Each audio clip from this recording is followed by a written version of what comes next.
جی ناظرین، ہم نے دیکھا کہ جب ہم قرآن پاک کی آیات پڑھتے ہیں اور پھر ساتھ ساتھ ہم آج کے دور میں جو سائنسز ہیں ان کو بھی ایکسپلور کرنے کی کوشش کرتے ہیں تو قرآن بہت سے ایسے راز کھولتا ہے جو کہ سائنس میں موجود ہیں اور آگے جا کے اور بھی راز کھولیں گے.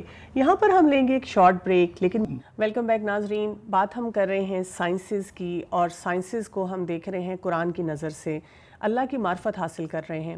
اور ایسے پروگرام میں بہت ضروری ہے کہ ہم ایسے لوگوں کو متعارف کروائیں، ان سے بات کریں اور ایکسپلور کریں کہ ہمارے سائنسدان اس سلسلے میں کیا کہتے ہیں. اور جب ہم سائنسز کی بات کرتے ہیں تو میرے لیے ایک بہت آنر کی بات ہے کہ ہمارے پروگرام میں ہم نے ایک ایسے سائنٹسٹ سے بات کی جو ہمارے لیے ایک محسن کا درجہ رکھتے ہیں. کوئی نعم البدل نہیں ہے کہ ہم ایسے سائنسدانوں کو بلائیں یا کسی بھی عام شخص سے بات کریں. یہاں پہ میں بات کر رہی ہوں ڈاکٹر سمر مبارک مند کی، جو کہ ہمارے نیوکلیئر فزسٹ ہیں. انہوں نے گیما اسپیکٹروسکوپی کے اوپر کام کیا ہے. نشان امتیاز، ہلال امتیاز، ستارہ امتیاز، یعنی ہم ایسے سائنسدان کی جب بات کرتے ہیں جن کی ہم قدر کرتے ہیں، جو ہمارے لیے رول ماڈل ہیں سائنسز میں، اور انہوں نے ہمارے ملک کے لیے اور مسلمانوں کے لیے وہ کام کیے کہ ہمارا سر فخر سے بلند کر دیا. تو ہمارے لیے اعزاز ہے کہ اس وقت ہم نے ان سے چند سوالات پوچھے ہیں اور ان سے ہم بات کریں گے اور دیکھیں گے کہ وہ ہمیں اس سلسلے میں کیا بتا رہے ہیں. السلام علیکم ڈاکٹر صاحب. وعلیکم السلام. بہت بہت شکریہ آپ کا کہ آپ نے ہمیں وقت دیا. میں یہ جاننا چاہوں گی کہ جب ہم تخلیق کائنات کی بات کرتے ہیں تو اس سلسلے میں جو نظریات ملتے ہیں وہ کیا ہیں؟ دیکھیں، تخلیق کائنات کے بارے میں تو زیادہ کنٹروورسی تو میرے جیسے فزسسٹ نے کی ہے. جب میں آکسفورڈ میں پڑھ رہا تھا 60s کی ڈیکیڈ میں، تو ہمارا ہی ایک کولیگ تھا کیمبرج سے، اسٹیو ہاکنز. اس نے اور اس کی ٹیم نے کہا تھا کہ یہ جو کائنات ہے اس کا جو ابتدا ہوئی ہے وہ ایک بہت بڑے دھماکے سے، ایکسپلوژن سے ہوئی ہے، اور یونیورس جو ہے یہ سارا کریٹ ایک دھماکے سے ہوا ہے. یہ انہوں نے نہیں بتایا کہ دھماکہ کیا کس نے.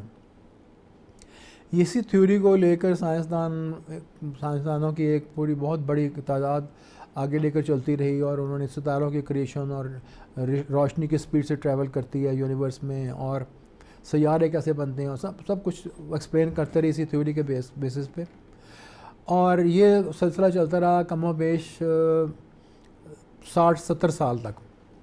اور 2019 میں سائنٹسٹ کو، انہی فزسسٹ کو یہ احساس ہوا کہ یہاں تو جو پورا یونیورس کا دار و مدار ہے یہ ایک بڑے نازک بیلنس کے اوپر اس کا منحصر ہے، اس کا انحصار ہے. وہ بیلنس 4 طاقتوں پہ ہے، کے درمیان ہے، یعنی کہ جو نیوکلیئر فورسز ہیں، میگنیٹک فورسز ہیں، الیکٹریکل فورسز ہیں اور گریویٹیشنل فورسز. یہ 4 قسم کی فورسز جو ہیں ان کا ایک بڑا ڈیلیکیٹ بیلنس ہے یونیورس میں، جس کی وجہ سے یونیورس قائم ہے. اور اگر یہ جو نازک بیلنس ہے، اگر یہ اشاریہ 0.00005ویں جگہ سے یہ ڈسٹرب ہو جائے، گریوٹی بڑھ جائے یا نیوکلیئر فورس کمزور پڑ جائے یا الیکٹریکل فورس غالب آ جائے یا کچھ، تو یہ یونیورس ایگزسٹ ہی نہیں کر سکتا، سارے کا سارا یونیورس ختم ہو جائے گا. جب یہ چیز ہوئی تو اسٹیو ہاکنز کے جو پیروکار تھے انہوں نے کہا کہ یہ اتنی پلاننگ سے یونیورس کو کون بنا سکتا ہے؟ اس کے پیچھے تو کوئی ایسی بڑی ہستی ہے جس نے اس کو بڑا کیئرفلی پلان کیا ہے. یہ ایسے دھماکے شماکے سے تو نہیں بن گیا یونیورس. اور اس کے بعد انہوں نے کہا کہ اللہ تعالیٰ موجود ہے، اللہ تعالیٰ کی وحدانیت کے اوپر یقین کیا. تو میں نے اس وقت انہیں لوگوں کو جو بچے کچھ تھے ان کو کہا، میں نے کہا اور آج تو میں اللہ پہ اعتقاد ہو گیا. ڈاکٹر صاحب یہ بھی بتائیے گا کہ آج کل لوگ اینڈ آف ٹائمز کی بھی بات کرتے ہیں، تو آپ کائنات کے اختتام کو کس طرح دیکھتے ہیں؟ اس کے بارے میں آپ ہمیں کچھ کمنٹس دیجئے. یہ تو بڑی آسان بات ہے. آپ جانتے ہیں کہ اس دنیا میں کئی 10-15-20 ملین سال پہلے ڈائناسورز بھی پھرتے تھے، بڑے بڑے میملز تھے. دنیا کا موسم اور طرح کا ہوتا تھا، یہاں پہ بہت والکینوز ہوتے تھے، بہت ارتھکویک آتے تھے. انسان بھی یہاں پہ کسی نہ کسی شکل میں پریمیٹیو شکل میں رہتے تھے. تو ایک میٹیورائٹ آ کے نارتھ امریکہ کی ایسٹ کوسٹ پہ ہٹ اس نے کیا ایریزونیا میں، اور اس کی وجہ سے بہت گرد و غبار اڑا اور ایٹماسفیئر بلاک ہو گیا، سورج کی روشنی بلاک ہو گئی، زمین کے اوپر گرین چیزیں اگنی بند ہو گئیں، ڈائناسور بھوکے مر گئے. پوری ختم ہو گیا ڈائناسور دنیا میں سے. انسانوں کے ساتھ یا جو بھی اس کا انسانی شکل تھی ان کے ساتھ کیا ہوا ہوگا. تو یہ تو اللہ تعالیٰ کے لیے کوئی مشکل تو نہیں ہے. ایک سیارہ ہمارے دائیں بائیں سے سیارے گزرتے رہتے ہیں. ایک 3-4 کلومیٹر ڈائی میٹر کا سیارہ دنیا کو اگر ہٹ کر جائے تو دنیا تو ختم ہو جائے گی. اور یا پھر یہ جو گریویٹیشنل فورس ہے یہ چینج ہو جائے, یا جو میگنیٹک فورس ہے دنیا کی یہ اگر تبدیل ہو جائے اور آپ کا نارتھ پول ساؤتھ پول کی الائنمنٹ ہے یہ آؤٹ ہو جائے, دنیا اسپن کرنا شروع کر دے غلط ڈائریکشن میں, اس سے بھی بہت خرابیاں ہو سکتی ہیں. تو یہ تو قدرت کے لیے تو کوئی مشکل نہیں ہے, جس نے نظام کریٹ کیا اس کو ختم کیسے کیا جائے گا. ہم ڈاکٹر صاحب یہ بتائیے گا کہ آج جب ہم اپنی روزمرہ کی زندگی میں دیکھتے ہیں تو ہمیں پتہ چلتا ہے کہ کوئی چیز خود بخود نہیں چل رہی, آٹومیشن پہ نہیں ہے. تو یہ کیسے ممکن ہے کہ اس کائنات کا ایک مکمل نظام بغیر کسی ہستی کے چل رہا ہے؟ سائنس اس سلسلے میں کیا کہتی ہے؟ جب میں آکسفورڈ میں پڑھتا تھا, اسٹوڈنٹ تھا, میں پی ایچ ڈی کر رہا تھا, تو میری عمر 20 سال 21 سال 22 سال کی عمر تھی. میں نے 24 سال کی عمر میں پی ایچ ڈی کمپلیٹ کر لی تھی. اس وقت بھی گھر سے بڑا مذہبی ماحول تھا اور نماز بھی میں پڑھتا تھا. وہاں پہ بھی میں باقاعدگی سے قرآن بھی پڑھتا تھا ٹرانسلیشن سے. اور خیر تو وہ اس وقت یہ میرا ہر وقت دھیان ہوتا ہے اس طرف کہ میں اللہ کو تلاش کروں کہ مجھے کہیں سے اللہ کا کوئی کرامات نظر آئیں کہ مجھے اس بات میرا عقیدہ زیادہ مضبوط ہو جائے. اس روشنی کی تلاش میں تھا جس میں انسان کا عقیدہ جس پہ بیس ہو سکتے. تو میں ایکسپیریمنٹ کر رہا تھا. ایک دن ایٹم کو توڑ رہا تھا اور بڑے ہائی پاورڈ میں نے اس میں ایٹم ایک اور مارا, 2 ایٹم کو ٹکرایا اور وہ ٹوٹے جب ایٹم, تو اس میں سے کچھ نیوٹرونز نکلے. ان کی نیوٹرونز کی میں نے انرجی میئر کی. اس کے بعد میں نے ایک اور ایکسپیریمنٹ بنایا جس میں اور 2 مختلف ایٹم کو پھر ٹکرایا, پھر اس میں سے نیوٹرونز نکلے. ان کی بھی انرجی وہی تھی جو پہلے تجربے میں تھی. پھر یہ تجربہ میں نے 4-5 ڈفرینٹ ایلیمنٹ کے ساتھ جب مختلف کیا تو انرجی لیولز میں نے دیکھا کہ جو نیوٹرونز کی ہیں وہ ایک جیسی ہیں. وہاں سے نشاندہی اس بات کی ہوئی کہ ہر ایٹم کے اندر الیکٹرونز گھوم رہے ہیں, سینٹر میں نیوکلس ہے, اور ان کی جو انرجی لیولز ہیں نیوکلس کے اندر اپنی, اور جو الیکٹرونز کی اپنی جو گھوم رہے ہیں الیکٹرونز ایٹم کے گرد. سمپل ویو یہ ہے کہ ایک نیوکلس ہے جس کا پازیٹیو چارج ہے, اس میں نیوٹرونز پروٹونز ہیں, اور باہر اس کے الیکٹرونز جو نیگیٹو ہیں وہ اس کے گرد گھوم رہے ہیں. اب وہ نیگیٹو پازیٹیو چیز ہے تو آپس میں ایک دوسرے کو کھینچتے ہیں اپنی طرف. تو وہ الیکٹرون نیوکلس کے اندر گھس کیوں نہیں جاتے؟ قریب تو اس کے قریب ہیں بالکل, لیکن وہ الیکٹرون بڑی سپیڈ سے گھوم رہے ہیں. تو جب چیزوں کو آپ کسی پتھر کو دھاگے سے باندھ کے گھمائیں تو وہ کوشش کرتا ہے دور جانے کی. اچھا, اب وہ الیکٹرون گھوم رہے ہیں تو وہ تو کوشش کرتے ہیں دور جانے کی, لیکن نیوکلس ان کو اپنی طرف کھینچ کے رکھتا ہے. تو ایک ان کا مدار ایسا ڈیفائن ہو جاتا ہے کہ اس مدار میں وہ الیکٹرون آ کے بیلنس ہو جاتے ہیں, نہ وہ دور جا سکتے ہیں اور نہ وہ اندر آ سکتے ہیں اپنی رفتار کی وجہ سے. تو نیوکلس کے اندر بھی نہیں آ سکتے. یہ اگر ایک ایٹم چاند سے آپ کے پاس آئے, کوئی مٹی آئے, اس میں ذرہ ہو, سلیکون ہوتی ہے, کاربن ہوتی ہے, یہ ذرات ہوتے ہیں. اس سلیکون کو آپ لے لیں, آپ یہاں سے لارنس پور کی ریت کا بھی ایک سلیکون کا ذرہ لے لیں, ان کو اسٹڈی کریں. ان کے دونوں ایٹمز آئیڈینٹیکل ایک جیسے ہوں گے. ان کے ایٹم کے اندر الیکٹرونز بھی اسی مقدار میں ہوں گے, ان کے مدار بھی وہی ہوں گے, الیکٹرون کے گھومنے کی رفتار بھی وہی ہوگی. تقریباً روشنی کی رفتار کے 80% سپیڈ سے وہ الیکٹرون گھوم رہے ہوتے ہیں. تو جب الیکٹرونز اسی سپیڈ سے گھوم رہے ہیں تو مجھے خیال آیا اس وقت کہ یہ اتنا زیادہ کیئرفلی ڈیزائنڈ یہ ایٹم, اتنی سی چیز جو نظر بھی آتی ہے ہمیں, یہ ہم تو انڈائریکٹلی ایکسپیریمنٹ ایٹم توڑ کے اور ان کے نیوٹرونز کی سپیڈ میئر کر کے دیکھ رہے ہیں کہ یہ کیسے بنائی ہے. اور پھر ہم ایک پتھر پھینکتے ہیں یا گولی چلاتے ہیں یا میسائل چلاتے ہیں, وہ کچھ دیر اڑتی ہے ہوا میں, پھر تھک کے گر جاتی ہے. تو یہ الیکٹرون تو جب سے دنیا کریٹ ہوئی ہے گھوم رہے ہیں اس رفتار سے, یہ تو رکتے ہی نہیں ہیں, یہ پارٹیکلز ہیں, یہ سلو بھی نہیں ہوتے. تو یہ کیا سلسلہ ہے؟ یہ تو ایک جاندار چیز سے بھی زیادہ عجیب چیز ہے. اسی رفتار سے چل رہے ہیں جب سے دنیا کائنات بنی ہے. اور چاند میں بھی وہی الیکٹرون ہے, وہی کچھ کر رہا ہے وہاں پہ, وہ اسی ایٹم میں وہی ڈیزائن ہے اس کا, یہاں بھی وہی ڈیزائن ہے. تو وہاں سے مجھے یہ خیال ہوا کہ یہ جو ہستی, یہ سب کچھ جس نے یہ بنایا ہے, یہ نظام, اب تو فزسسٹ کے طور پہ بتا رہا ہوں آپ کو, لیکن انسان کو دیکھ لیں. میرے دادا میں جو صفات تھیں وہ میرے پوتوں میں بھی وہ صفات نظر آپ کو آئیں گی. جو میرے جسم میں خرابیاں ہیں وہ میرے بچوں میں بھی ہیں, جو میرے جیسے میں اچھائیاں وہ میرے بچوں میں بھی ہیں، انہیریٹنس میں ہیں. انہیریٹنس میں آپ کو جینز میں نظر آتے ہیں کچھ کس طرح چیز پاس آن ہوتی ہے، ایک سے دوسری شکلیں پاس آن ہوتی ہیں. آنکھوں کے مجھے اینک لگی تو میرے سارے پوتوں کو اینکیں لگی ہوئی ہیں. ٹھیک ہے، اگر مجھے شوگر نہیں ہے تو میرے کسی بچوں کو اللہ کا شکر ہے شوگر نہیں ہے. تو یہ چیزیں جو ہیں جینیٹیکلی اگر آپ دیکھیں یہ بھی ایک کرشمہ ہے اللہ تعالیٰ کا کہ کس طرح قدرت کنٹرول کرتی ہے انسان کی نسل کو بڑھنے میں، بہتر بننے میں پہلے سے بہتر. اور پھر اس طرح سے برین، کس طرح سے آپ کا برین کام کرتا ہے. آپ نے کمپیوٹر سائنٹسٹ نے آرٹیفیشل انٹیلیجنس پہ زور لگا لیا. کوئی مشین، کمپیوٹر مشین، کوئی چیز بھی انسان کی عقل کے برابر نہیں پہنچ سکتی. آرٹیفیشل انٹیلیجنس جس تک مرضی آپ نے جتنا مرضی آپ نے اس کو ایڈوانس کر دیا، ہیومن انٹیلیجنس کو میچ نہیں کر سکی، کیونکہ وہ انٹیلیجنس ہے جو انسان بناتا ہے اور یہ وہ انٹیلیجنس ہے جو اللہ تعالیٰ دیتا ہے.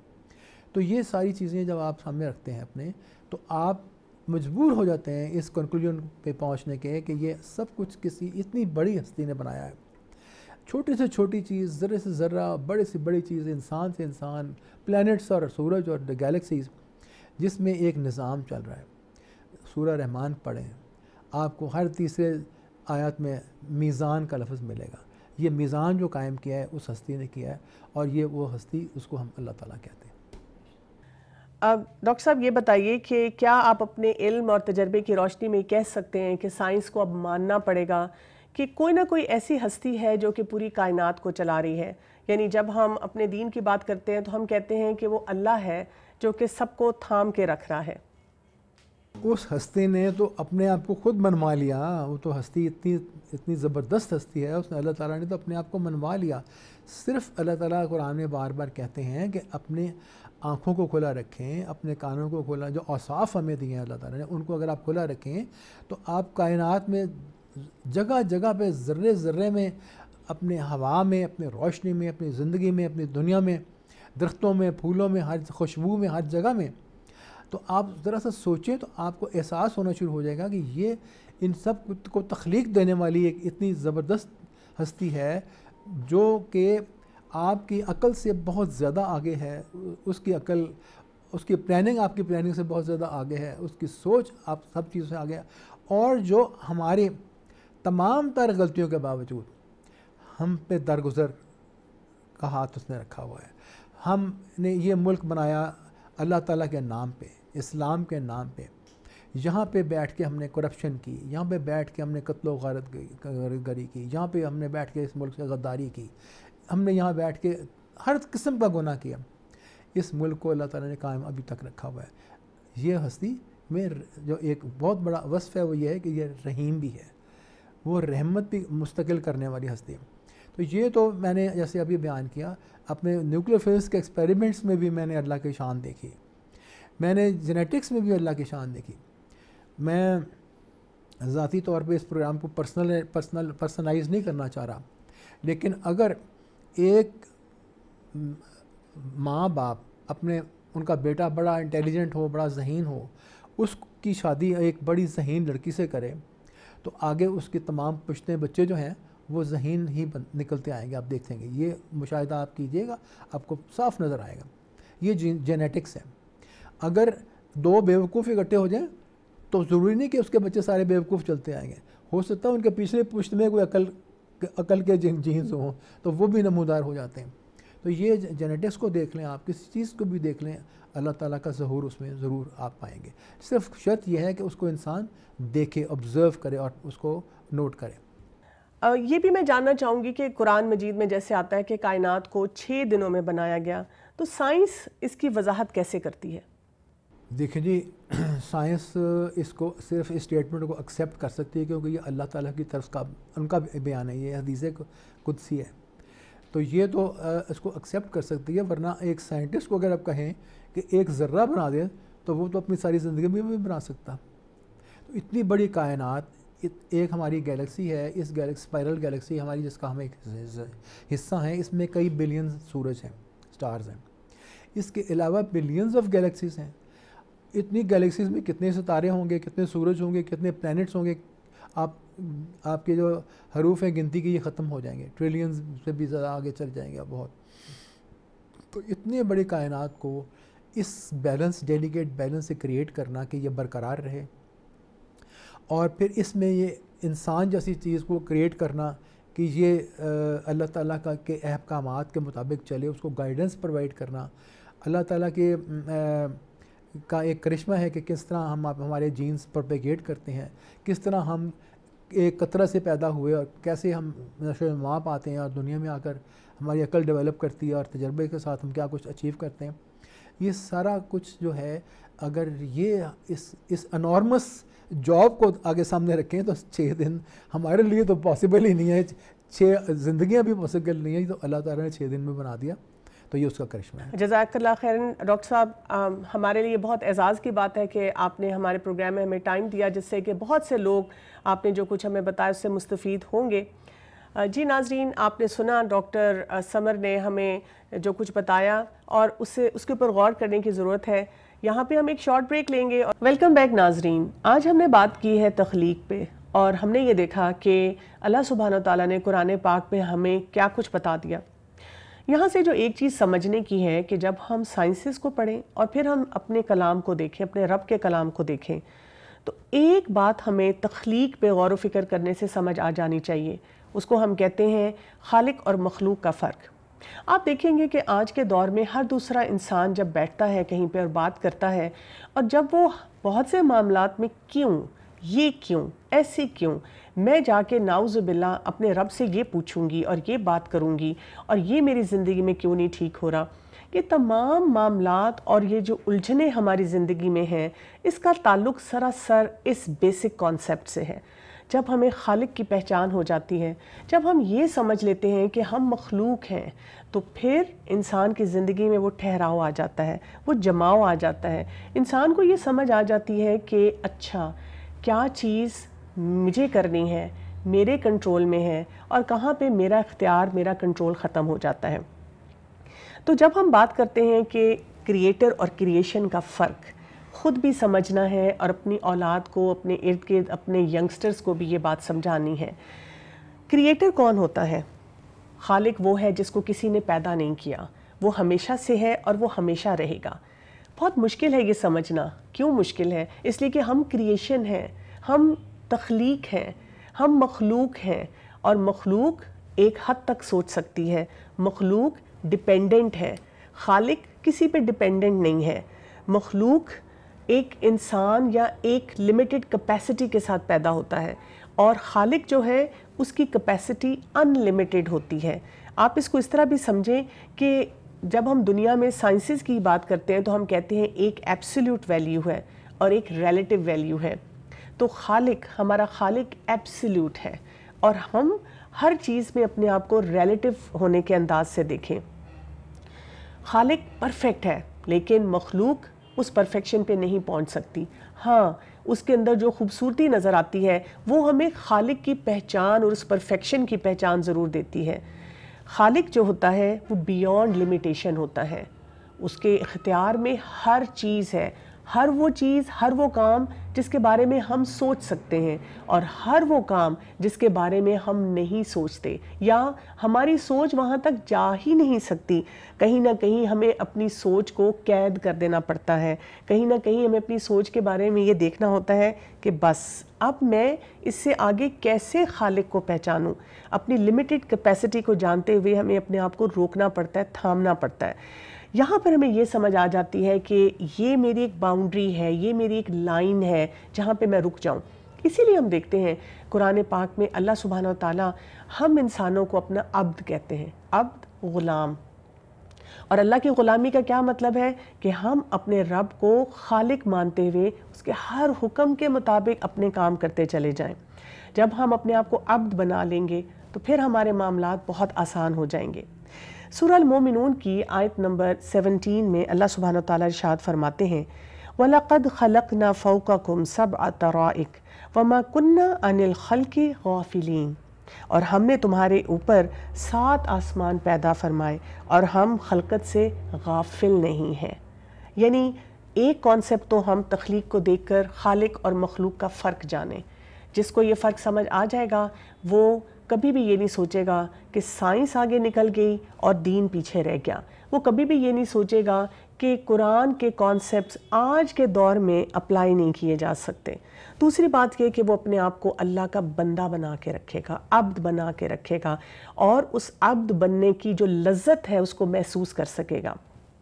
اور تیسری امپورٹنٹ بات جو ابھی میں نے آپ کو بتائی کہ وہ یہ سوچے گا کہ اللہ سبحانہ و تعالیٰ نے جب سب کچھ تخلیق کر دیا تو اس کے بعد وہ کسی چیز سے غافل نہیں ہے، اس کا پورا سسٹم اپنی جگہ ان پلیس ہے، اور اس کے ساتھ ساتھ وہ سسٹم کو چلانے کا پورا معاملہ جو ہے ہمارے رب کے اختیار میں ہے۔ یہی سے ہمیں فرق پتہ چلتا ہے ایک بلیور کا، ایک ایتھیسٹ کا اور ایک ایگنوسٹک کا۔ ایک صاحب ایمان انسان جس مرضی فیلڈ میں جائے گا، جو مرضی کام کرے گا، چاہے وہ ایک مدرسے میں بیٹھا ہوا ہے یا دنیا کی ٹاپ نوچ یونیورسٹی میں بیٹھا ہوا ہے، وہ پی ایچ ڈی کر رہا ہے، وہ بہت بڑی بڑی ڈگریز لے رہا ہے، وہ بہت بڑے ریسرچ سینٹر میں لگا ہوا ہے، اس کو خالق کی پہچان ہے، اس کو اب بننا آتا ہے، تو وہ جو کچھ تخلیق سے سیکھے گا اپنے رب کے حکم کے مطابق تمام مخلوق کو فائدہ بھی دے گا، وہ دنیا میں فساد نہیں پھیلائے گا۔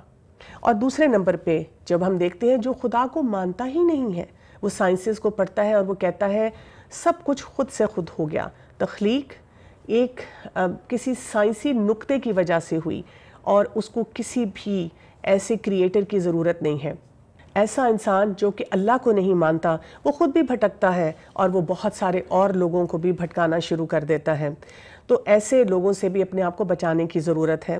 اور پھر کچھ لوگ جو کہ اپنے آپ کو ایگنوسٹک کہنا شروع کر دیتے ہیں، یہ کون ہوتے ہیں؟ جو کہتے ہیں ہاں ایک خدا ہے، ایک کریٹر ہے، اللہ ہے، لیکن اس نے ایک دفعہ جب سب چیزوں کو بنا دیا تو اب یہ سب چیزیں خود بخود چل رہی ہیں، یہ نیچرل لاز کے نام پہ چل رہی ہیں، یہ سائنٹیفک ریسرچ کی وجہ سے چل رہی ہیں، یہ آٹومیشن پہ اور خود بخود یہ تمام معاملات ہو رہے ہیں۔ نعوذ باللہ، شاید وہ جو بنانے والا ہے اب وہ ان چیزوں میں انٹرفیئر نہیں کرتا، لیکن یہاں سے ہمیں یہ سمجھ آ جانی چاہیے کہ تخلیق کیوں کی گئی، تخلیق کا جو مقصد ہے۔ جس دن ہمیں وہ سمجھ آ گیا تو ہم کیا کریں گے؟ ہم ان سارے کنیکشنز کو، سب باتوں کو سمجھیں گے بھی، ہم اپنی زندگی کو بھی بہتر بنائیں گے، اور ہمارے ارد گرد جو بہت سے لوگ پریشان ہیں، کنفیوزڈ ہیں، کبھی وہ کہتے ہیں کہ ہم دنیاوی تعلیم حاصل کریں، کبھی وہ سوچتے ہیں کہ ہم دنیا میں آگے بڑھیں، ترقی کریں، لیکن پھر وہ ڈر جاتے ہیں۔ ان کو لگتا ہے کہ یہ نہ ہو کہ ہم اپنے دین سے دور ہو جائیں، ان کو لگتا ہے یہ نہ ہو ہم اپنے رب کی پہچان کھو دیں۔ ہمیں کتنے ایسے خاندان نظر آتے ہیں جس میں ہمارے آج کے دور کے جو ینگسٹرز ہیں وہ پریشان بھی ہیں، وہ لاسٹ بھی ہیں۔ کتنے ایسے والدین کو میں جانتی ہوں جو کہتے ہیں کہ ہم نے اپنے بچوں کو شروع سے اللہ کی تابعداری سکھائی، شروع سے یہ بتایا کہ ہم نے اپنی زندگی میں اپنے آپ کو مسلمان بنا کے رکھنا ہے، اب اس دائرہ کار کو سمجھنا ہے جو اللہ تعالیٰ نے ہمیں دیا، لیکن اب وہ سائنسز پڑھتے ہیں، وہ کالج یونیورسٹی تک جاتے ہیں اور وہ اپنے آپ کو ایسے ہی لیبلز کے ساتھ آئیڈینٹیفائی کرتے ہیں۔ تو ہم اگر بچپن سے اپنے خاندانوں میں، اپنے فیملی سسٹم میں جب ہم قرآن پاک کو کھولتے ہیں اور سورہ الفاتحہ سے تلاوت کا آغاز کرتے ہیں، اسی وقت ہم اپنے آپ کو ہر آیت پہ یہ بتائیں کہ یہاں پر مجھے خالق کی کیا پہچان مل رہی ہے، اور یہاں پہ مجھے عبد ہونے کے ناطے کیا پتہ چل رہا ہے کہ میں نے اس کائنات پہ غور و فکر کرتے ہوئے کیسے اپنے رب کے ساتھ اپنے کنیکشن کو، اپنے اس تعلق کو مضبوط کرنا ہے۔ تو پھر کیا ہوگا؟ قرآن پاک میں جو راز کھلتے جائیں گے وہ ہمارے لیے ایک ایسا راستہ کھولیں گے جو دنیا میں بھی، جس کو ہم صراط مستقیم کہیں گے، اور آخرت کی بہت سی منزلیں جو ہیں ہمارے لیے آسان ہو جائیں گی۔ تو اس بارے میں سوچئے گا، غور و فکر کیجئے گا، اور یہ سوچئے گا کہ اللہ تعالیٰ نے ہمیں بہت سے ایسے راز دیے ہیں جن کو انشاءاللہ ہم اپنی اگلی ایپیسوڈز میں بھی ساتھ ساتھ کھولتے چلے جائیں گے۔ آپ سے اجازت چاہوں گی۔ السلام علیکم ورحمۃ اللہ وبرکاتہ۔ أَوَلَمْ يَتَفَكَّرُوا فِي أَنفُسِهِمْ مَا خَلَقَ اللَّهُ السَّمَاوَاتِ وَالْأَرْضَ وَمَا بَيْنَهُمَا إِلَّا بِالْحَقِّ وَأَجَلٍ مُّسَمًّى وَإِنَّ كَثِيرًا مِّنَ النَّاسِ بِلِقَاءِ